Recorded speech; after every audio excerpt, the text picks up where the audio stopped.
paborito nyong maha blanca, mas papasarapin pa natin. For today's video, magluluto tayo ng espesyal maha blanca.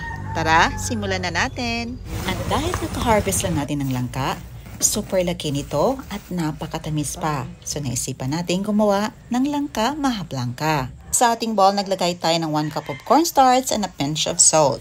Meron tayo ditong isang pirasong kinudkod na niyog. Extract lang natin ang first piga na gata. Lagyan lang natin ito ng tubig na katamtamang dami lamang. Para makakuha tayo ng 4.5 cups of coconut milk. Nag-add tayo ng 2.5 cups of coconut milk sa ating cornstarch. 1 cup of evaporated milk, 1/3 cup of brown sugar.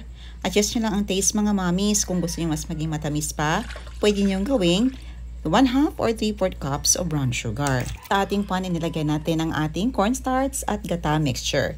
Nag-add tayo ng 1.5 cup of shredded langka. Lutuin lang natin ito over medium to low heat. Stirring constantly para hindi masunog ang ating mixture. Kapag naging malapot na, mag-add tayo ng 2 tablespoon of butter. Butter po is nagpadadag dinamnam at creaminess ng ating maha blanca. Halo-halo lang natin ito.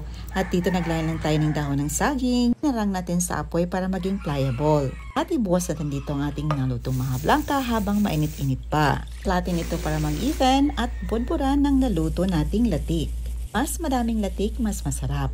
Ding toasted nuts or cheese ang ibudbud yung mga mommies. Masarap din yun. Na ini-slice na natin.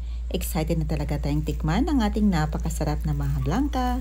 Creamy at overloaded sa langka pa. At mga mommies, tips lang po.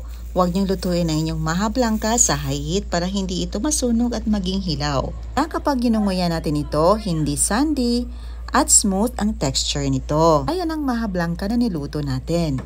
Napakasarap, very creamy at tamis na hindi nakakaumay. Ayan na po mga mami, salamat sa iyong panonood. See you in my next vlog. God bless you all and stay safe everyone. Bye and enjoy!